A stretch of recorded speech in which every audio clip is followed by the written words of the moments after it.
আপনি যখন একজন মানুষকে সম্মান দিতে পারবেন, তখন দেখবেন উল্টো দিকের মানুষটাও আপনাকে সম্মান করবে।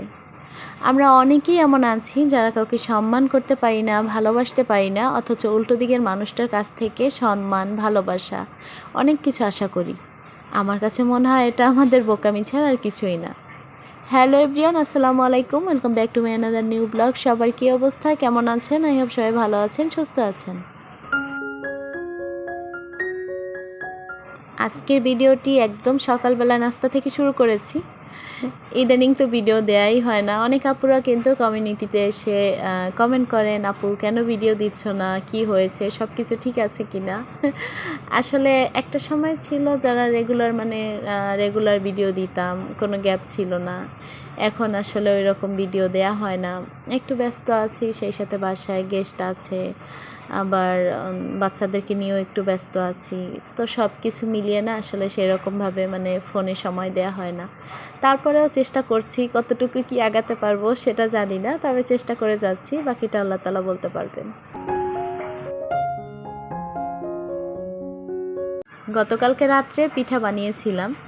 তো যারা এই পিঠাটা খেয়েছেন তারা তো দেখেই বুঝতে পেরেছেন এই পিঠাটা কী বা এটার নাম কী।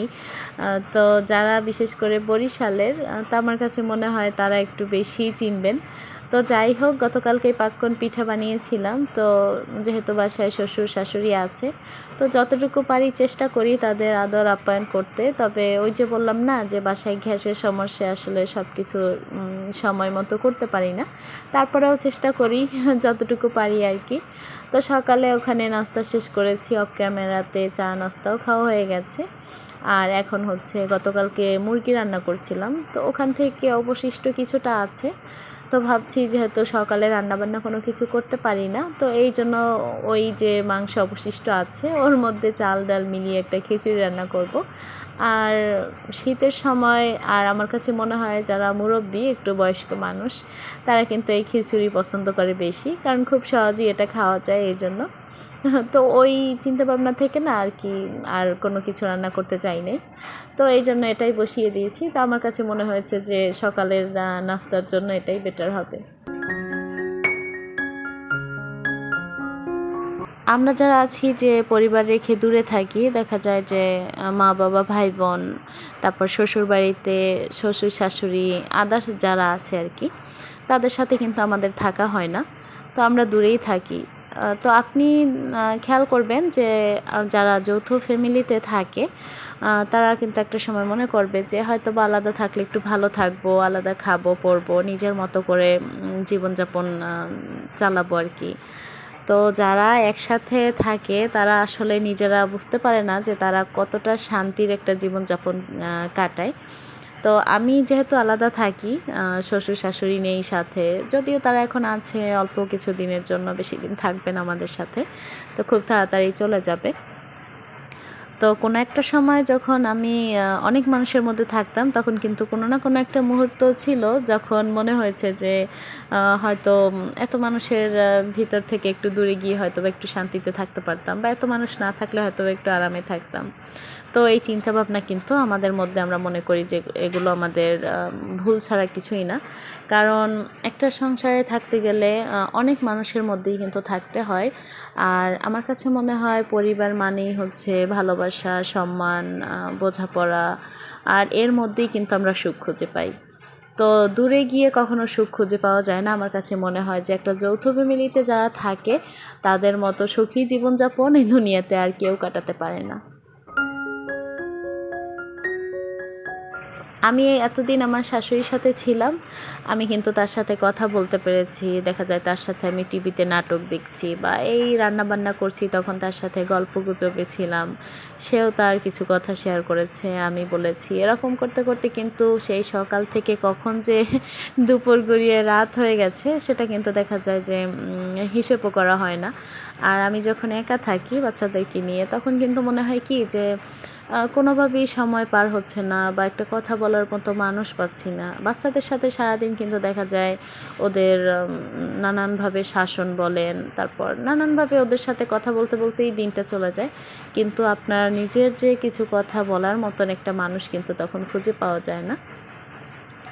তো যাই হোক, এখানে কিন্তু আমি খিচুড়িটা রান্না করা হয়ে গেছে। আর বিশেষ করে আজকের ভিডিওটা কিন্তু আমি 2 দিনের ভিডিও মিলিয়ে তারপর শেয়ার করেছি, যেহেতু সুযোগ হয় না ভিডিও করার। তো এই জন্য কিন্তু সেরকমভাবে যে সুন্দর করে সাজিয়ে গুছিয়ে শেয়ার করব এরকমভাবে পারছি না আপাতত।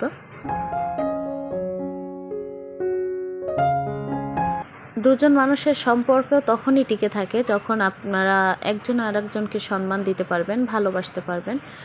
আসলে এখনকার যে মানে যুগ আসছে, এখানে নিঃস্বার্থভাবে ভালোবাসা এটা হচ্ছে মানে অমাবস্যার চাঁদের মতো, নিঃস্বার্থ ভালোবাসা আপনি পাবেন না কোথাও। তো তার মধ্য থেকেও আমার কাছে মনে হয় যে ভালোবাসাটা কিন্তু দুনিয়া থেকে উঠে যায়নি, সেটা অল্প মাত্রায় হলেও কিন্তু দুনিয়াতেই আছে। তো যাই হোক, সকালে যে পিঠাটা খেয়েছিলাম ওখান থেকে অবশিষ্ট অনেকগুলো পিঠা কিন্তু বেঁচে আছে। তো ভাবছি এগুলো তো এখন খাওয়া হবে না, তো ওগুলো একটা বক্স করে পরে ফ্রিজে তুলে রাখবো, দেখা যায় সন্ধ্যার নাস্তায় দিতে পারবো। আর এখন যেহেতু খিচুড়ি রান্না করছি, ওটা দিয়েই খাবারটা শেষ করব।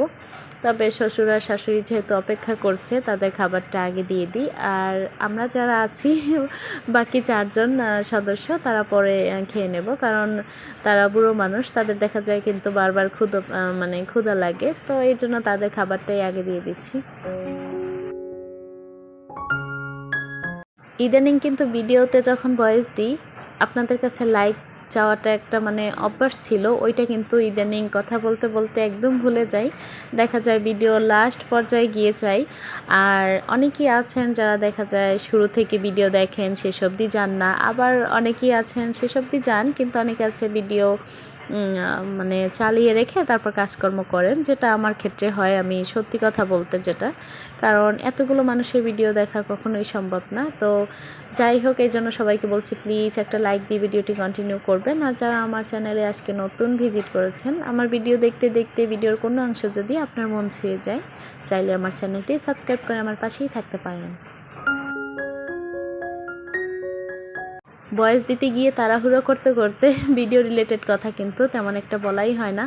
তো যেহেতু ছোট্ট পরিসরে একটা বিজনেস নিয়েছি, তো ওটা কিন্তু প্রতিদিন কাজের ফাঁকে ফাঁকে চালিয়ে যাচ্ছি আপনাদের দোয়ায়। তো কতদূর কী যেতে পারবো সেটা তো জানি না, তবে চেষ্টা চালিয়ে যাচ্ছি। তো আমার কাছে মনে হয় কি যে আমরা কাজ পারি বা না পারি, সেটা শুরুতে না ভেবে যে কোনো একটা কাজ নিয়ে চেষ্টা চালিয়ে যাওয়াটা আমার কাছে মনে হয় বুদ্ধিমানের কাজ। আর বসে থাকাটা আমার কাছে মনে হয়, বসে থাকলে আপনার মাথায় যে কোনো ধরনের বদ চিন্তাভাবনা এসে ঢুকবে, হানা দিবে। তো আমার কাছে মনে হয় প্রত্যেকটা মুহূর্ত মানুষ নিজেকে ব্যস্ত রাখাটা, মানুষ হিসেবে আমাদেরকে নিজেদেরকে ব্যস্ত রাখাটা খুবই জরুরি। আপনি নিজেকে যত ব্যস্ত রাখবেন, তত দেখবেন যে আপনি পাপ কাজ থেকে, তারপরে আপনার বদ চিন্তা ভাবনা, এগুলো থেকে কিন্তু নিজেকে মুক্ত রাখতে পারবেন। তো এগুলো ভেবেই আর কি কাজকর্ম, যখন যেটা মাথায় আসছে সেটাই করছি। তবে কোন কাজটা কতদূর নিয়ে যেতে পারবো সেটা ঠিক বলতে পারছি না। এই যে কাজগুলো সকাল থেকে শুরু করি, রাত্র দেখা যায় 11টা-12টা বেজে যায় বিছানায় শুতে শুতে। তো এই কাজগুলো করতে করতে আমি যে বিরক্ত হই না এমনটা কিন্তু না। বিরক্ত আমারও লাগে, ক্লান্ত আমিও হই, কিন্তু কিছু করার নেই। আর আমার কাছে মনে হয় এটা আমার সংসার, এখানে আমি যখন ইচ্ছে রেস্ট করব, যখন ইচ্ছে কাজ করব। আর যে কাজটা আমি ফেলে রাখবো, ওই কাজটা আজকে হোক বা কালকে হোক, ওই কাজটা কিন্তু আমারটা আমাকেই করতে হবে। তো ওই অপেক্ষা করে ফেলে না রেখে আমার কাছে মনে হয় ধীরে ধীরে হলেও কাজটা যথাসময়ে করা উচিত। আর আজকের কাজটা যদি ফেলে রাখি যে আগামীকাল করব, তো আগামীকালের কাজগুলো কিন্তু সে পরের দিনের জন্য জমা হবে। তো ওই সব না করে একটু একটু করে করতে থাকি, তবে কোনো একটা সময় এসে মনে হয় যে একটু বিশ্রাম নিই। কিন্তু বিশ্রাম নিতে গেলেও মাথার মধ্যে কিন্তু কাজ কোথায় কোনটা পড়ে আছে সেটা কিন্তু উকিঝুঁকি মারে। আমার শ্বশুর শাশুড়ি কিন্তু ঢাকাতে আসছে 1 থেকে 1.5 মাসের মতো প্রায়। তো তাদের বাড়িতে যাবার সময় হয়ে আসছে। তো মাঝখানে কিন্তু আপার বাসাতে কয়েকদিন গিয়ে 8-10 দিনের মতো ছিল। তো এখন হচ্ছে তাদের বাড়ি যাবার সময় হয়ে গেছে, কারণ তারা আসার কারণ ছিল একটাই, যে অতিরিক্ত মাত্রায় শীত পড়ে। তো এই শীতের সময়টা একটু যদি ঢাকাতে গিয়ে থাকা যায়। তো ঢাকাতে কিন্তু তেমন একটা শীত পড়ে না। তো আমার তো মনে হয় যে ঢাকাতে তেমন শীত পড়েই না, গত বছরও পড়েনি। তো পরে যতটুকু সেটুকু সহ্য করা যায়, কিন্তু গ্রাম অঞ্চলে কিন্তু অনেক বেশি শীত পড়ে। তো যাই হোক, তাদের দেখা যায় এখন যাবার সময় হয়ে গেছে। তো বলছিলাম যে মা আর একটা সপ্তাহ থাকেন, তো সে কোনোভাবেই থাকবে না। দেখা যায় আমার শ্বশুর যে সে একদমই যে আটকাভাবে যে থাকে না বাসা বাড়িতে, এটা বেশি দিন কি দেখা যায় 1-1.5 মাস 2 মাস হলে তারপর আর সে থাকতে চায় না। তো তাকে নিয়ে একটু সমস্যার মধ্যে আর কি পড়তে হয়। বাসায় যখন কোনো মেহমান থাকে তখন কিন্তু অনেক ব্যস্ত সময় পার করতে হয়। তো আমার কাছে মনে হয় ব্যস্ত সময় পার করলেও তার মধ্যে কিন্তু একটা ভালো লাগা কাজ করে, যে যারা বাসা বাড়িতে একারা থাকি তারা কিন্তু চাই একটু আশেপাশে মানুষ থাকবে কথা বলার মতো, সময় কাটানোর জন্য। তো এতদিন আমার শাশুড়ির সাথে কিন্তু সেও তার নিজের অনেক কথাবার্তা শেয়ার করেছে, আমিও বলেছি। এরকম করতে করতে আমাদের সময়টা কিন্তু কোথা থেকে যে চলে গেছে আমরা নিজেরাও কিন্তু সেটা টের পাইনি। তো এই গ্লাসের উপরে স্ট্যান্ডের যে পাথরটা কিন্তু আমার ছেলে উঠিয়ে ফেলেছিল। তো অনেক দিন ধরে সময় করে যেটা একটু সেট করব, সেটা মানে হয় না যে যখন সব কাজকর্ম করি তখন কিন্তু মনে আসে যে এই কাজটা করে নিব, কিন্তু যখন আবার সময় পাই তখন কিন্তু এই কাজটার কথা মনে থাকে না। তো যাই হোক, এখানে হচ্ছে সেই পাথরটা বসিয়ে দিয়েছি। তো আবারও হয়তো বা সে উঠিয়ে ফেলবে, কারণ এটা লাগানোর সময় সে বারবার এটা ধরার চেষ্টা করেছিল যে ওটা আমাকে দাও, ওটা আমি ফেলে দিব। তো যাই হোক, ছোট বাচ্চারা থাকলে যা হয় আর কি। সংসার জীবনটা এমন একটা জায়গা, যে জায়গাটাতে আপনি ততক্ষণই নিজেকে সুখে রাখতে পারবেন যতক্ষণ পর্যন্ত আপনি অন্যকে সম্মান, ভালোবাসা এগুলো দিতে পারবেন। আমরা কাউকে সম্মান দিতে পারি না, কিন্তু আমরা সবসময় সম্মানটা আশা করি, ভালোবাসা আশা করি।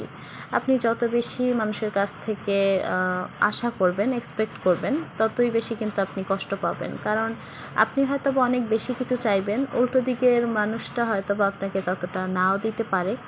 তবে সংসার জীবনে আপনার অনেক মানুষের সাথে দেখা, কথাবার্তা, অনেক কিছুই হবে। তার মধ্য থেকে যেটা আপনার থাকবে সেটা হচ্ছে আপনার ব্যবহার।